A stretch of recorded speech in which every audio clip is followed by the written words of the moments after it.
Anime is no stranger to taking questionable topics and repackaging them into surprisingly wholesome series that everyone loves. Assassins and spies raising children? Adorable. An overpowered psychic kid who just wants to fit in? Heartwarming.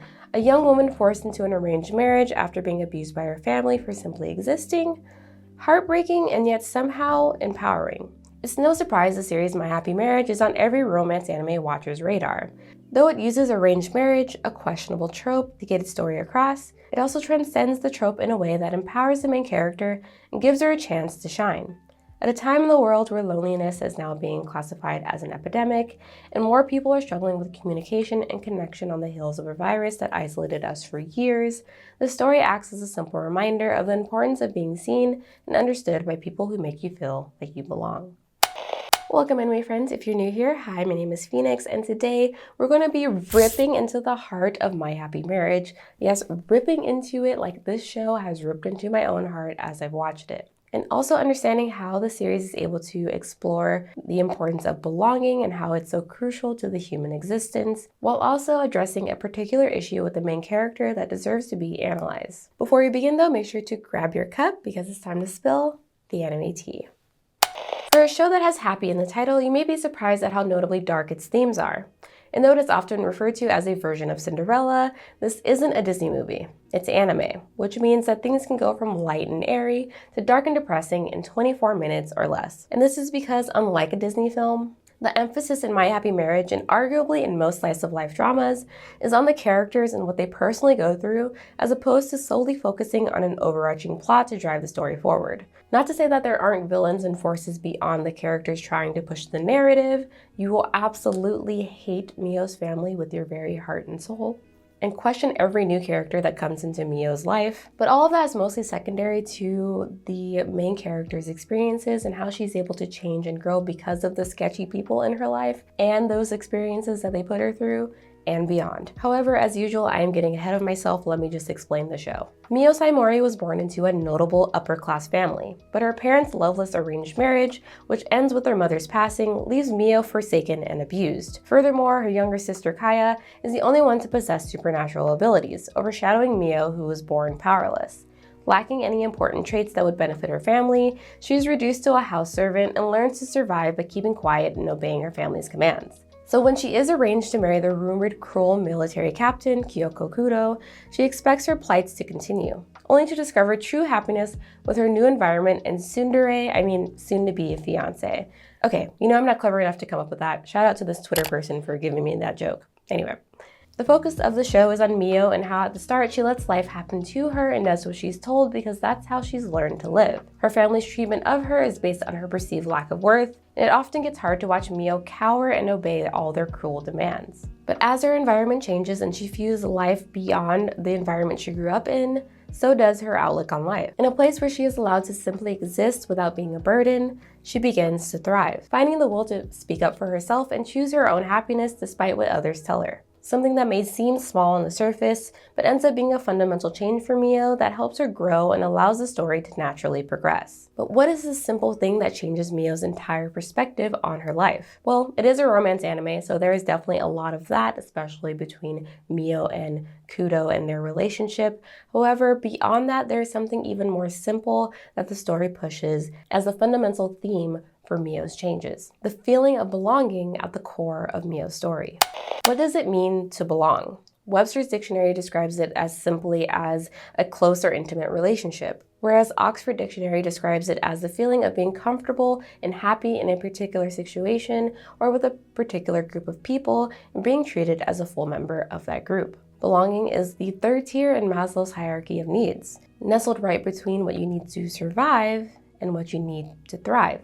Arguably, it is a crucial turning point that elevates our way of life, which is why it's such a major part of so many stories. It is fundamental to the human experience to find families, groups, or even just one other person we can truly rely on. And though this idea isn't new to anime, new to storytelling, or new to life itself, My Happy Marriage reminds us that belonging can be as simple as someone reaching out and saying that they see you, saying that they understand you, telling you and showing you that you matter and belong, and that you are safe and loved as long as you're with them. Getting a little personal, but not too long ago, I was also feeling the epidemic of loneliness. I physically live far from a lot of my close friends and family, and that makes me sad sometimes. Being able to go see those people in person saved my mental health. And it's crazy how something as simple as being able to go to an anime convention with friends and going to visit my childhood home was able to fundamentally change and shift my perspective on life and put me in a much happier place. All this to say, it's rare to see a series that really leans into the importance and simplicity of belonging as a central theme of its story. And My Happy Marriage is able to show this not only through the budding romance between Mio and Kudo, but also in the relationships that Mio forms with other people that she meets throughout the show, such as Yurie, Kudo's housekeeper, who ends up being a key and important person in Mio's life. It's the little acts of care that they shower Mio with that makes my heart swell, mending the times it's been ripped apart from her mistreatment. It's even in the subtle semi-realistic animation sequences that just add a human touch to the series. For example, one of my favorite scenes is when Yurie is putting makeup on Mio for the first time, and the scene looks so real. Like the way Yurie gently taps and places the makeup on Mio's face, and the care she uses to do so looks like they took a scene from real life. I could tangibly feel the care and love in that moment in what should simply be an animation, but what felt so real. On top of that, every scene with Mio and Kudo's home is showered in a gentle, warm light that is so healing in contrast to the dark, desaturated scenes of Mio in her former home. Something that color designer for the series, Anna Okamatsu, worked to add to show a visual contrast between the two locations and their impact on Mio. Because the series is slice of life, even when Mio moves locations and goes to a better place, she still ends up having to struggle with becoming a better person and overcoming the person that she had to be in her negative environment. And it takes time and patience from the people who are trying to be in her life, from Kudo and Yurie specifically, as well as others throughout the series, who are trying to help her overcome her past. The addition of supernatural abilities in the series further helps to expand the world and adds intrigue to what could have easily been just another historical slice of life drama. Especially because Mio may be harboring a special something that is super important to a lot of the characters throughout the series. And I personally love the series for all of the attributes that it's able to combine together. Personally, all my favorite attributes that I love to see in romance anime, but that we hardly ever get for some reason, that is great character growth, character-driven plot, supernatural fantasy elements, and a wholesome romance between two characters meant for each other, which for the most part the show is able to perfectly mix together for the series, despite some parts near the end that felt a little rushed to try to get to the climax of the series. But I won't go into that because it's spoiler territory, and this is a spoiler-free review. But despite absolutely loving the series and everything it stands for, there is one particular thing that I think still needs to be discussed, that a single question that comes to mind that I think needs to be answered. Who deserves to belong? The obvious answer should be everyone, right? Should be that we all deserve to belong and feel safe from the moment we're born. But unfortunately, not everyone is born with that. And particularly in romance anime, not every main character is given that. It can often seem like the only ones who are deserving of love and affection tend to be the quiet, good, obedient girls. I mentioned this at the beginning of my We Need to Talk About Shoujo Girls video, and arguably, Mio fits right in with characters like Sawako from Kimi ni Todoke and Toru from Fruits Basket.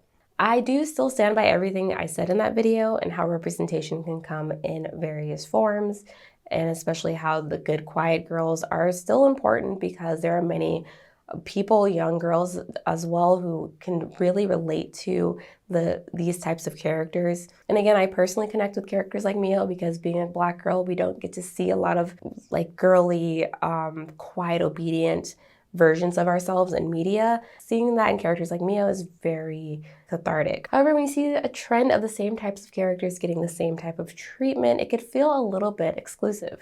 It makes you think that anyone outside of this particular character mold isn't deserving of that same happiness. Same goes for the often used trope of the abused and neglected character finding their happy ending. Are characters without trauma not worthy of belonging either? Are characters that break the good girl mold in any way not deserving of the same respect and love as these girls that fit the model to a T? And if they are, why are they never given as much attention? And why are their stories always reduced? Good, quiet girls are valid, and they need to exist. But that doesn't mean that they are the only types of characters that deserve to be treated well, that deserve to be loved and convinced of their worth.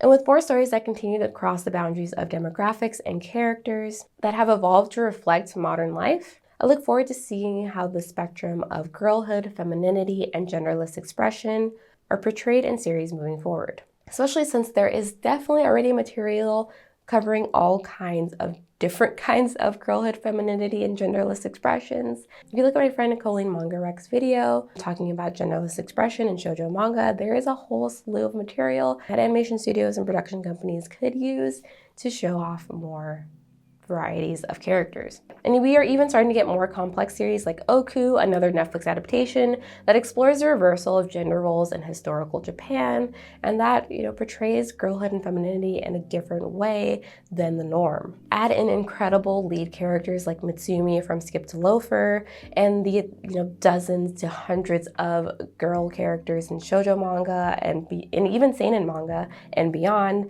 that have yet to get adaptations and have their chance to shine. It's possible for all forms of representation to exist in the same space, but I hope we make room for more characters outside of Mio's and other good girl specific molds to also flourish and inspire. I love that My Happy Marriage leans into what makes shoujo series and even romance series really important and great. Getting the soft girl to shine in her own way, with people that respect and love her for who she is, and encouraging her to love herself and fight for what she wants. Plus, it's a wholesome romance between young adult characters that aren't in high school, which seems to be a rising theme in recent anime that I personally am rooting for, because it might just be because I'm getting older, but I'm a little bit tired of seeing all these romance anime with just teenagers. It's great, it's still cute, I'll watch it, but can I have more adult characters falling in love? That's all I ask for. That's all I ask for. And I am well aware that the biggest demographic is still, and probably will be for the foreseeable future, younger teenage audiences who consume these types of series. Therefore, that's why more series like that will get adapted. But I am very grateful for series like My Happy Marriage and Oku, and other historical drama like anime and manga that we are getting focus on romance and slice of life outside of the classroom. What other series do you feel deserve a beautiful adaptation like My Happy Marriage, or even other series that may be similar but have characters, main lead characters that are not just the good quiet girls that break the mold of what we've been seeing in shoujo and romance anime? I hope you all find a place, a group, or even a single person who is there for you and helps you feel like you belong, because we are all deserving of belonging. Thank you for watching, and I'll see you next time. Peace.